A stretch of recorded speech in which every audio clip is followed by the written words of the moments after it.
ये अभी मेरे साथ अभिषेक मिश्रा जी बैठे हुए हैं। इनके बारे में मैं कुछ चर्चा करूंगा, कुछ बात करूंगा, लेकिन उसके पहले एक बहुत ही गंभीर विषय पर आज मैंने प्रेस कॉन्फ्रेंस बुलाया है और आप सभी पत्रकार बंधुओं का प्रेस कॉन्फ्रेंस में स्वागत है।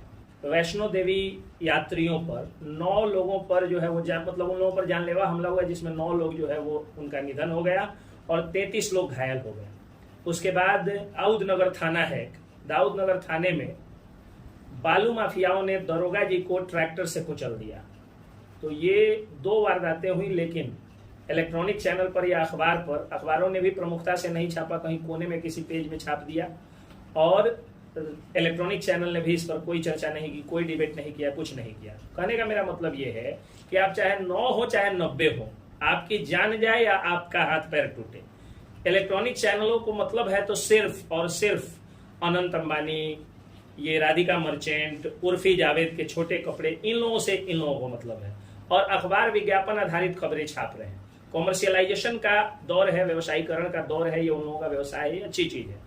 लेकिन डिजिटल मीडिया जो कि गांव गरीब की समस्या को दिखाता है, और किसी गरीब की बेटी को उसके अहंकारी दामाद ने छोड़ दिया है और वो बेटी घरेलू प्रताड़ना का शिकार हो रही है, घरेलू हिंसा का शिकार हो रही थी, अपने नैहर में आती है तो भाई से पहले डिजिटल मीडिया के पत्रकारों को रोक करके कॉल करती है कि आप आइए और मेरे ऊपर जो प्रताड़ना दिया गया है उसकी खबरों को चलाइए। अगर किसी विधवा को उसका ससुर हिस्सा नहीं दे रहा है, कह रहा है कि नहीं बेटा मर गया तो बहू भी तुम मर जाओ, यानी जो पुरानी सती प्रथा लाने की कोशिश जो हो रही है कि एक औरत विधवा हो गई तो उसके चरित्र पर लांछन लगा दो, उसको डैम घोषित कर दो। गांव में जो ये सारे अत्याचार हो रहे हैं, इसको भी एक्सपोज करने का और उनके साथ खड़ा रहने का काम डिजिटल मीडिया कर रही है। ये सारी चीजें हो रही हैं डिजिटल मीडिया के द्वारा। सड़क में ठेकेदार अगर 1 नंबर की जगह 4 नंबर ईंट लगा रहा है तो डिजिटल मीडिया वहां पहुंचता है। अगर नल जल योजना में बड़ा घोटाला हो रहा है मुखिया या वार्ड सदस्य के द्वारा, तो वहां पर डिजिटल मीडिया का पत्रकार पहुंच रहा है। अगर पुल पुलिया में जो है वो भ्रष्टाचार हो रहा है तो डिजिटल मीडिया का पत्रकार पहुंच रहा है। तो किसी का व्यक्तिगत, किसी लड़की का बलात्कार हो, डिजिटल मीडिया का पत्रकार पहुंचता है। किसी के बेटे की हत्या हो जाए, डिजिटल मीडिया का पत्रकार पहुंचता है। लेकिन डिजिटल मीडिया के साथ में शासन, प्रशासन और जनता भी क्या कर रही है, यही मैं बताने के लिए आज प्रेस कॉन्फ्रेंस किया। ये अभिषेक मिश्रा है, ये एक डिजिटल मीडिया के अभी पत्रकार हैं, अखबारों में भी इन्होंने काम किया और खोजी पत्रकारिता करते हैं। खोजी पत्रकारिता में इनको लगा कि हाँ, पुलिस विभाग के इस अंग के पास जो है वो मतलब पुलिस विभाग के इस कंपोनेंट में, इस इकाई में भ्रष्टाचार है, इन्होंने उसके खिलाफ खबर चला दी। जिले के जाबाज और ईमानदार एसपी महोदय ने उसको जो है उन चीजों को देखा। अब जो भ्रष्ट निचले स्तर के कर्मचारी थे, उनको डर हो गया कि कहीं अभिषेक मिश्रा हमको सस्पेंड न करा दे, लाइन हाजिर न करा दे। इनके खबरों का शुरू से व्यापक असर भी रहता है। अब हुआ क्या कि एक महिला, एक विधवा औरत फोन करती है एक मुजफ्फरपुर के डिजिटल मीडिया के जर्नलिस्ट को कि देखिए मेरे साथ मेरे ससुर जी प्रताड़ना करते हैं, बार बार मारते हैं, पीटते हैं, मेरे बच्चे को भी मारते हैं और हमको खाना तक बंद कर दिए हैं, गैस चूल्हा नहीं दे रहे हैं, राशन में जो है वो ताला मार के रखे हैं कि हम मर जाए। अब वो औरत जो है वो घरेलू प्रताड़ना का शिकार होकर एक मुजफ्फरपुर के जर्नलिस्ट को फोन करती है। मुजफ्फरपुर के जर्नलिस्ट कहते हैं कि जब आप रक्सौल से हैं और वहां रक्सौल एरिया से हैं और वहां अगर अभिषेक मिश्रा हैं तो आप उन्हीं को फोन कर दीजिए। अभिषेक मिश्रा को फोन आता है, अभिषेक मिश्रा अखबार में पहले छाप देते हैं। उसके कुछ दिन बाद फिर प्रताड़ना होती है, ये जाते हैं न्यूज कवर करने, इनके बाइक को जला दिया जाता है। बाइक को जब जलाया जाता है तो ये फोन करते हैं थाने को, 112 आता है, इनको बचा के ले जाता है। थाना में ये आवेदन देते हैं तो उल्टा जो प्रताड़ना करने वाले लोग हैं वो लोग भी इनके खिलाफ आवेदन देते हैं। तो जिनकी बाइक जली है पहले केस उनका दर्ज होना चाहिए, लेकिन चूंकि इन्होंने थाने के खिलाफ भी छापा था, इसलिए थाना ने क्या किया कि इनके खिलाफ ही एफआईआर पहले दर्ज कर दिया और जो रियल में इनके साथ हुआ था, इनका वाला केस जो है वो काउंटर केस बना दी, मतलब काउंटर केस हो गया वो। अब चूंकि ये थाना के रडार पे थे, एक और बच्ची का जो है वो खबर चलता है कि उसके पिता जो है वो गलत ढंग से किसी अभियुक्त के ऊपर जो है वो केस कर किसी को अभियुक्त बना दिए। मामला प्रेम प्रसंग का। इन्होंने कहा कि भाई देखिए किसी को गलत मत फंसाइए, हम पत्रकार हैं, जब तक ईमानदारी से पत्रकारिता कर रहे हैं कोई भी आदमी गलत नहीं फंसाया जाना चाहिए। लेकिन उल्टा इनके ऊपर जो है वो रंगदारी मांगने का केस जो है थाने से दर्ज कर दिया गया। पहले से 10-10 मुकदमे इन पर दर्ज है। एंटीसिपेटरी बेल में बाहर से बाहर बेल कराते गया। अचानक क्या हुआ कि एक दिन पता चलता है कि इनको जो है वो गिरफ्तार कर लेती है पुलिस, रात को गिरफ्तार करती है। पहले से भी रेड पड़ रहा है इनके ऊपर, जैसे आतंकवादी के घर पर रेड पड़ता है उस तरह से। उसके बाद क्या होता है कि इनको अरेस्ट किया जाता है, अरेस्ट करके भेज दिया जाता है जेल। जेल भेज के 2-2 और केस में रिमांड कर दिया जाता है। सोचिए 10 मुकदमे पहले से और 3 मुकदमा और में रिमांड कर दिया जाता है। लेकिन मैं शुक्रिया अदा करता हूं, नतमस्तक हूं उस माननीय न्यायालय का, जिन्होंने मेरी प्रार्थना को स्वीकार करते हुए और न्याय किया, इनको बेल दे दिया सभी 3 के 3 मामलों में। अब सवाल यह बनता है, मनदीप यादव बहुत अच्छी पत्रकारिता करते हैं, सड़क में भ्रष्टाचार 4 नंबर का ईंट लगा रहा था ठेकेदार, वो गए उस पर जो है वो खबर चलाने, तो ठेकेदार उन पर आरोप लगा दिया कि हमारे मजदूर से सोना का चैन छीन लिए और 20,000 रुपये रंगदारी मांग रहे हैं। एक तो मजदूर से पागल आदमी 20,000 रुपये रंगदारी मांगेगा, छीन लेगा, नहीं छीन लिया, 20,000 रुपये छीन लिया। और मजदूर अगर देश का सोने का चेन पहनने लगे तो मुझे लगता है कि मोदी जी को इतनी कम सीटें नहीं आती। मोदी जी तो देश को विश्व गुरु कौन कहे कि पूरे ब्रह्मांड में सबसे अमीर बना दिए जाके, भारत का मजदूर भी 60,000 70,000 का चेन पहनता है। यानी फर्जी मुकदमा मनदीप यादव के ऊपर किया गया। मैं फिर गया माननीय न्यायालय से गुहार लगाया, माननीय न्यायालय में उसमें भी न्याय किया और उनको बेल मिल गया। फिर एक और केस उन पर कर दिया गया, उन पर भी 8-10 कितना मुकदमा कर दिया गया। अब एक कितना केस किया गया है जिसमें वो एक जगह एडमिनिस्ट्रेटिव फेलियर था, प्रशासनिक जो है वो चूक थी, वो जाते हैं और जाके खबर दिखा देते हैं। कहा जा रहा है कि दंगा भड़काने आए थे, जबकि उस खबर के बाद दंगा कौन कहे कि एक सिंगल पुआल खेत खलियान नहीं जला, जब किसी का रोम मतलब बाल नहीं एक टूटा, रोमा जिसको कहा जाता है, तो फिर वो दंगा भड़काने की धारा उन पर कैसे लग गई, कैसे वर्ग संघर्ष कराने की धारा 153 भी लग गई। कुल मिलाकर के बात यह है कि सब पर मुकदमा हो रहा है। मनीष कश्यप जो डिजिटल मीडिया के एक तरह से पुरोधा है, उनके ऊपर आप देखिए कितना मुकदमा किया गया, एनएसए तक लगाया गया। जब एनएसए क्वेश्चन हो गया, जब 4 के चारों मुकदमे में उनको क्लीन चिट मिल गई, चुनाव प्रचार करने गए, चुनाव प्रचार के दौरान उन पर मुकदमा कर दिया गया। इतना सारा क्रिमिनल एंटीसीडेंट था, बेल नहीं मिलता। हमने गुहार लगाया माननीय न्यायालय का धन्यवाद कि माननीय न्यायालय ने उनको भी बेल दिया, मनीष कश्यप को। और तो और गरीब घर में पैदा हुए पंडित, जिस धारा में उन पर केस की गई थी उसकी चर्चा भी मैं खुलेआम नहीं कर सकता हूं, गंदा आरोप उन पर लगाया गया था, लेकिन मैंने बेल फाइल किया। माननीय न्यायालय का धन्यवाद कि माननीय न्यायालय ने उसमें भी देखा कि ये इस व्यक्ति को बेल मिलना चाहिए और बेल उनको भी मिला। लेकिन सवाल यह है कि कब तक ये सिलसिला चलेगा। आप राकेश तिवारी को जेल भेज दिए, आप नागेश सम्राट को जेल भेज दिए, आप मनीष कश्यप पर एनएसए लगा के 9 महीने तक कर दिए और बाद में उनको क्लीन चिट मिल जाती है। 9 महीने उस पत्रकार का कौन देगा। आप अभिषेक मिश्रा को 40 दिन लगभग ना 40 दिन लगभग जेल में गए, कौन अभिषेक मिश्रा का ये 40 दिन लौटाएगा। और क्या पाप किया है अभिषेक मिश्रा ने कि इनका एक मासूम बेटा और बेटी जो स्कूल में पढ़ता था, फीस नहीं देने के कारण उसका नाम जो है वो काट करके हटा दिया गया। आज उसकी पढ़ाई अवरुद्ध हो गई है। ये जेल में कोई डाका डालने में गए थे, कोई हत्या किए थे, कोई बलात्कार किए थे, नहीं किए थे, फिर इनको क्यों जेल जाना पड़ा। खैर, ये सवाल प्रशासन से जो है जो मैं कोर्ट में करता हूं और कोर्ट जो है उसमें न्याय भी देता है, इसके लिए मैं कोर्ट के सामने नतमस्तक हूं। लेकिन सवाल समाज से भी मैं करना चाहता हूं कि जब ये जेल में गए थे तो आप लोग कभी गए कि हाँ वो अभिषेक मिश्रा, वो मनीष कश्यप, वो राकेश तिवारी, वो नागेश सम्राट, वो मनदीप यादव, वो संजीत कुशवाहा, जय जी हैं जो है उन पर भी केस हो गया है, बहुत सारे, मतलब नाम लूं तो गिनतियां कम पड़ जाएंगी। तो इनके घर पे कभी आप गए, जाके पूछे कि इनके माँ का आंसू कौन पूछेगा, इनके बच्चों को जो है खाना भी खा रहे हैं कि नहीं, ये आप लोग पूछें। इनका बस ये दोष था ना कि ये 4 नंबर का ईंटा नहीं देख सकते थे, नल जल योजना में भ्रष्टाचार नहीं देख सकते थे, गलत पुल का निर्माण हो और आगे चल के वो कभी गिर जाए, एक्सीडेंट का सबक बने, ये नहीं देख सकते हैं। एक औरत, एक बुढ़िया औरत बेचारी आई थी इनके पक्ष में जो है वो बयान देने, जब सीट पे रोने लगी तो मेरा खून खोल रहा था, मेरी आत्मा रो रही थी। उसका मदद करने अगर कोई आदमी जाएगा तो उसके चरित्र पर या इनके चरित्र पर लांछन लगा दिया जाएगा। इतना घृणित बात लोगों ने कही जिसकी चर्चा भी मैं खुलेआम सोशल मीडिया पे करता हूं। माफ करिएगा आप, जब इनका जन्म हुआ तो वो औरत आई जब, तो गोदी में जो कोहबर में बच्चा रखाता है ना, उसमें ये रखाए थे और उसके साथ अवैध संबंध का जो है वो आरोप इन पर घृणित आरोप लगाया गया, जो इनके माँ की उम्र की है। कहना नहीं चाहिए, ब्लाउज फाड़ने का आरोप जो है इनके दादी की उम्र की औरत से लगवाया गया। क्या ये ब्लाउज फाड़ने वाले? इसकी सीबीआई से जांच हो, इसकी एसआईटी से जांच हो, और अगर इन्होंने ब्लाउज फाड़ा है, अगर इनका किसी तरह का कोई संबंध है तो इनको आप जो है वो कड़ी से कड़ी सजा दीजिए। लेकिन अगर ऐसा नहीं है तो खबर को चलने दीजिए। और समाज से मैं एक सवाल पूछना चाहता हूं कि अगर आप लोगों को लगता है कि डिजिटल मीडिया के पत्रकारों को पत्रकारिता छोड़ देनी चाहिए, तो आप लोग कमेंट में लिख करके बताइए। डिजिटल मीडिया के सारे पत्रकारों से मैं अनुरोध करूंगा, हाथ जोड़ दूंगा कि आप लोग छोड़ दीजिए पत्रकार, अखबारों के भरोसे और इलेक्ट्रॉनिक चैनलों के भरोसे सब कुछ रहने दीजिए। लेकिन क्या अगर हमारी हत्या हो जाए, हमारे बच्चों की हत्या हो जाए, अगर किसी के घर में जो है वो लूटपाट हो जाए, डकैती हो जाए, तो आज तक का कैमरा आएगा? या किसी भी चैनल का नाम नहीं लेना चाहिए, किसी भी बड़े चैनल का जिसको सैटेलाइट चैनल है उसका कैमरा आएगा हमारे आंसू पोंछने?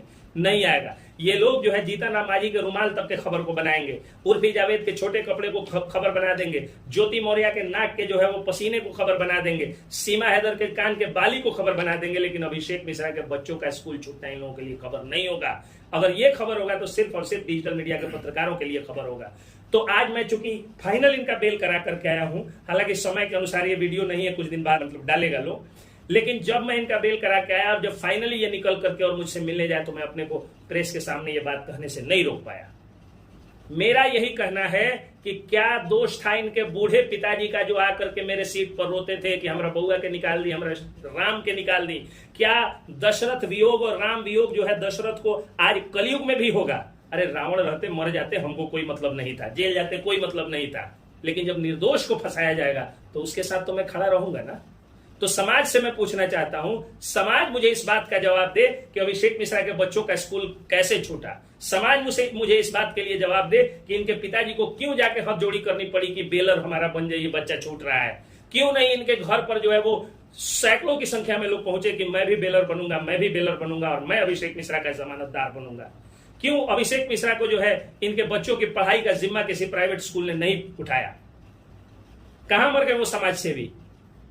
डिजिटल मीडिया के पत्रकारों पर अत्याचार हो रहा है। सब लोग जानते हैं कि पैसे से ये लोग मैनेज नहीं होंगे, क्योंकि 500 रुपया किसी को दो वो खबर छाप सकता है। इनको 500 रुपया दोगे, आपके खिलाफ खबर चढ़ा के ये जो है 5000 रुपये कमा लेंगे। चैनल मोनेटाइज है, एक वीडियो वायरल होगा 50,000 1 लाख रुपया आ जाएगा। तो पैसा से ये डिजिटल वाला मैनेज नहीं होगा। धमकियों से नहीं डरता है क्योंकि संख्या अब ज्यादा हो गई है। और तो और हमला किया गया डिजिटल मीडिया के पत्रकारों के ऊपर, रॉड से हमला किया गया, लेकिन उससे भी डिजिटल मीडिया का पत्रकार नहीं झुका। तो अब एक बात आ गई है कि मुकदमा कर दो, फर्जी मुकदमा कर दो। मैं शासन प्रशासन से हाथ जोड़ के विनती करता हूं कि जब भी किसी डिजिटल पत्रकार के ऊपर अगर आए एप्लीकेशन, तो आप वरीय अधिकारियों से एक बार बात कर लीजिएगा और थोड़ा सा जांच पड़ताल करके ही FIR लॉन्च करिएगा। चूंकि जब बालू माफिया एक दरोगा जी के भी ऊपर ट्रैक्टर चढ़ाता है ना, तो कोई अखबार और इलेक्ट्रॉनिक चैनल वाले नहीं जाते हैं वहां पे। वहां डिजिटल मीडिया का पत्रकार ही जाके आपके पत्नी के आंसू दिखाता है, आपके बच्चों के यतीम हुए मासूम बच्चों का चेहरा दिखाता है और आपकी रो रहे माँ का आंसू दिखाता है। तो जब आप पर भी सामत आएगी तो यही डिजिटल मीडिया के पत्रकार जो है वो काम आएंगे। कहा इनको यूट्यूबर कहा, ये सह लिए। आपने इनको गरीब कहा कि 500 रुपए का तो माइक उठा लेता है, सब कुछ बोलने वोलने नहीं आता है। हम गरीब भी सह लिए। कहा इन लोगों ने कि ठीक है हमारी औकात 500 की, आप 500 ही मान लीजिए। हम सब सहते गए। यूट्यूबर जब आप लोगों ने कहा तो सोचा कि यूट्यूबर का मतलब यूट्यूब पर डांस करने वाला भी होता है, लेकिन उन लोगों ने कहा कि नहीं भाई, हमको नहीं कहना है पत्रकार, हम यूट्यूबरे कहा करके खुश हैं। सारे दुख दर्द को सहा इन लोगों ने, सारी बदनामियों को सहा, लेकिन अब कैसे बर्दाश्त होगा कि मुकदमा एक केस किसी पर हो जाता है ना सर, तो बेल जो है वो जब अगर बेलेबल सेक्शन में भी है तो बेल लेने अगर आता है वो आदमी, तो 2 जमानतदार को भाड़ा खर्चा करके और उतना किलोमीटर से लेके आना पड़ता है, दिन भर रहना पड़ता है। सुबह 9 बजे मेरे ऑफिस में आता है लोग और 9 बजे आकर के कागज पत्र तैयार होता है। एक दिन पहले आता है लोग, जब मतलब 2 बार दौड़ना पड़ता है, उसके अलावा दिन भर बैठना पड़ता है। आज दिन भर बैठे हैं ये, फिर एक बार में जो है जमानत हो गई तो फिर तारीख ढूंढना पड़ता है, केस समाप्त करना पड़ता है, कई तारीखें पड़ती हैं। तो ठीक है ये अपराधी झेलेंगे ना, पत्रकार डिजिटल मीडिया के क्यों झेले? मैं समाज से ये सवाल पूछना चाहता हूं, और नहीं तो समाज से मेरी विनती है कि डिजिटल मीडिया के पत्रकारों का हाथ मजबूत करें और इनके साथ आप मुस्तैदी से खड़ा रहें। इनको जो है आप गरीब समझ के, इनको इनकी हिंदी कमजोर समझ के, भोजपुरी कमजोर समझ के, इंग्लिश कमजोर समझ के और इनको यूट्यूबर समझ के अगर आप खारिज करिएगा तो आप ही को अल्टीमेटली दिक्कत होगी। सही बात बोल रहा हूँ? तो ये अभिषेक मिश्रा जी थे। इसी तरह मनदीप यादव जी पर अभी केस है, उनका भी जो है वो पिताजी के ऊपर भी केस, हाँ इनके पिताजी पर केस कर दिया गया। बूढ़े आदमी, 60 वर्ष की लगभग उम्र हुई, क्या दोष है उनका? मेरे बाबा जी जिला कोषागार से जब रिटायर किए हुए हैं, जिला का एक नाम चिन्ह पोस्ट होता है, जिला कोषागार के मतलब रजिस्ट्रार थे। और उनका बेटा, इनके पिताजी बुढ़ापे में बेचारे पर मुकदमा हो गया। क्या दोष है इनका, मैं पूछना चाहता हूँ। इसमें उन पुलिस पदाधिकारियों का, बड़े बड़े पुलिस के अफसरों का कोई दोष नहीं है। एसपी साहब ईमानदार है और जाबाज भी हैं, डीएसपी साहब भी अच्छे हैं, लेकिन ये लोकल स्तर के जो 500,000 रुपया घूस कमाने वाले लोग हैं, उनको दिक्कत होता है इन कैमरों से, जो हमारे सामने अभी आप लोग लगाए, या इस मोबाइल फोन से। वो लोग ज्यादा चाहते हैं फंसाने का। लोकल स्तर के जनप्रतिनिधि इसमें विलेज पॉलिटिक्स करते हैं। तो आप लोगों से यही अपील है कि न्याय करिए डिजिटल मीडिया के पत्रकारों के साथ, नहीं तो आप कमेंट में कर दीजिए कि पत्रकारिता छोड़ दे। मैं वादा करता हूं, मेरे पीछे अभी जो है 7, 8, 10 लोग बैठे हुए हैं, ये सब लोग छोड़ देंगे। ये नामचीन बिहार के चेहरे बैठे हुए हैं, ये लोग छोड़ देंगे पत्रकारिता। आप लोग कमेंट करके बता दीजिए कि हाँ, पत्रकारिता छोड़ देनी चाहिए बस। जो है वो फर्जी मुकदमे के कारण देश में कई सारे लोगों ने आत्महत्या किए हैं और करते रहते हैं। तो अब वैसे में पत्रकारों के ऊपर, डिजिटल पत्रकारों भी, अगर अखबार वाले होते तो कहा जाता कि चलो विज्ञापन का मामला रहा हो, इलेक्ट्रॉनिक चैनल वाले होंगे तो कहा जाएगा कि कोई पार्टी पॉलिटिक्स का मामला हो। डिजिटल पत्रकार तो जनता के पत्रकार है ना भाई, उनके ऊपर फर्जी मुकदमा, ये गलत चीज है, नहीं होना चाहिए। और एक और चीज मैं आज प्रेस कॉन्फ्रेंस में ही क्लियर कर देता हूं, मैं एक एडवोकेट हूं। Article 19A gives us the power to freedom of speech. 19A जो है भारतीय संविधान का आर्टिकल 19A हमें बोलने की आजादी देता है, और उस आजादी के तहत आप जब चाहें जो चाहे खबर दिखा सकते हैं, भ्रष्टाचार के विरुद्ध आवाज उठा सकते हैं। आपसे कोई लाइसेंस और आई कार्ड मांगता है तो वो बकैती झाड़ता है, गलत करता है, गलत जो है वो चीज पूछता है। मैं कौन हूं इस बात का आपको जो है वो क्या प्रूफ है? मैं क्या बोल रहा हूं? भारत का नागरिक हूं, मेरा अधिकार है। आर्टिकल 19A इंडियन कॉन्स्टिट्यूशन मुझे अधिकार देता है कि अगर भ्रष्टाचार होगा तो मैं बोलूंगा। आप आई कार्ड नहीं मांग सकते। आई कार्ड कौन सी का होता है? आई कार्ड तो नौकरी का होता है ना। नहीं तो मेरा आधार कार्ड देख लीजिए आप, आधार कार्ड ही मेरा आई कार्ड है। और जब मैं सोशल मीडिया पे खबरों को डाला हूं, यूट्यूब, फेसबुक, ट्विटर, इंस्टाग्राम के लिए, पर आपको अपने विचारों को प्रकट करने के लिए, भ्रष्टाचार के खिलाफ लड़ाई लड़ने के लिए किसी आई कार्ड की जरूरत नहीं है, आपको किसी जो है लाइसेंस की जरूरत नहीं है। आप न्यूज पेपर छापिएगा, सैटेलाइट चैनल चलाइएगा, उसमें आपको जरूरत पड़ेगी। पूरा जो है वो रजिस्ट्रेशन वगैरह का प्रोसेस होता है। और ये जो मोबाइल फोन होता है ना, यूट्यूब चैनल, ये ऑलरेडी रजिस्टर्ड है। TRAI, try, telephone regulatory authority of India, telephone regulatory authority of India जो है वो आपके मोबाइल को का रजिस्ट्रेशन किया है, और आपका मोबाइल यूट्यूब का रजिस्ट्रेशन किया, और यूट्यूब पर आप मोनेटाइज कराते हैं, आप बनाते हैं तो रजिस्ट्रेशन करते हैं। 17 को रजिस्ट्रेशन पहले से करा क्या है, और किसको कराना है? हाँ, आप सरकारी पत्रकार, अगर सरकार में बैठे हुए अफसर आपको पत्रकार नहीं मानते हैं तो मत जाइए आप सरकारी कार्यक्रमों में। क्या जरूरत है प्रधानमंत्री के कार्यक्रम में जाने की? उससे ज्यादा व्यूज आप किसी आम जनता की आवाज को जो है उठा करके आप करा सकते हैं। आप तेजस्वी यादव के रैलियों में मत जाइए, नरेंद्र मोदी जी के रैलियों में मत जाइए, आप सभी पार्टियों के रैलियों में मत जाइए। उन पार्टियों को कहिए कि अगर आपको हमको बुलाना है, क्योंकि आपके लाखों करोड़ों में व्यूज है, जितना बड़े बड़े सैटेलाइट चैनल लोग नहीं दिखाते हैं उससे 100 गुना ज्यादा आप लोग दिखाते हैं, और अखबार तो आपके सामने बहुत बौना हो गया है, तो उतना आपका व्यूज है, आप मत दिखाइए। आज यही दिक्कत हुई है कि जो ये बीजेपी की इतनी सीटें कम आई, क्योंकि कांग्रेस पार्टी ने सोशल मीडिया का सहारा लिया। कांग्रेस पार्टी ने, आप लोग याद करिए, ध्रुव राठी का वीडियो शेयर किया, और बीजेपी ने अंजना ओम कश्यप का शेयर किया, अखबार का कटिंग शेयर किया, आज सीटें कम आ गई। इतना मजबूत नेतृत्व होने के बावजूद, विश्व के सबसे पॉपुलर राष्ट्राध्यक्ष, कार्यकारी राष्ट्राध्यक्ष होने के बावजूद सीटें क्यों कम आई? क्योंकि सोशल मीडिया का, डिजिटल मीडिया का सही से यूज नहीं किया बीजेपी ने। बीजेपी सैटेलाइट चैनल में उलझ के रह गई, अखबारों में, और कांग्रेस पार्टी ने ध्रुव राठी को भजा लिया। आज देखिए ना, जितने भी कांग्रेसी माइंडेड पत्रकार हैं, कौन? ध्रुव राठी कहाँ के हैं, पुण्य प्रसून वाजपेयी कहाँ पे हैं, आपके अभिषेक शर्मा कहाँ पे, रविश कुमार कहाँ पे, सब लोग डिजिटल मीडिया पे हैं। यही कारण है कि इस बार कांग्रेस पार्टी को उतनी सीटें आ गई। तो डिजिटल मीडिया की शक्ति को अगर नेता नहीं समझता है, सरकारी अफसर नहीं समझता है, आप भी ठेंगा दिखा दीजिए। तो नहीं दिखाएंगे आपको हम, और नहीं तो आपको हमको बुलाना है तो सम्मान पूर्वक आप कार्ड भेजिए, और आप पहल करिए कि हमारा जो है वो जिला कार्यालय से, जिला जनसंपर्क विभाग से हमारा आई कार्ड बन जाए। आप हमको आगे कहिए, आपको जरूरत है, मेरी थोड़ी आपको जरूरत है। हम जनता के पत्रकार है, जनता तो हमको सराखों पे बिठाती है। डिजिटल मीडिया के पत्रकारों पर फर्जी मुकदमा बंद होना चाहिए। मैं इसके खिलाफ लड़ाई लड़ूंगा और लड़ाई चलाऊंगा, और कोर्ट में, चाहे जहां भी जाना होगा, हाई कोर्ट में जाना होगा, हाई कोर्ट में भी जाऊंगा, और जाके डिजिटल मीडिया के ऊपर, पत्रकारों के ऊपर हो रहे हमले को रोकने की, मतलब ये जो फर्जी मुकदमे हैं उसको रोकने की पूरी कोशिश करूंगा।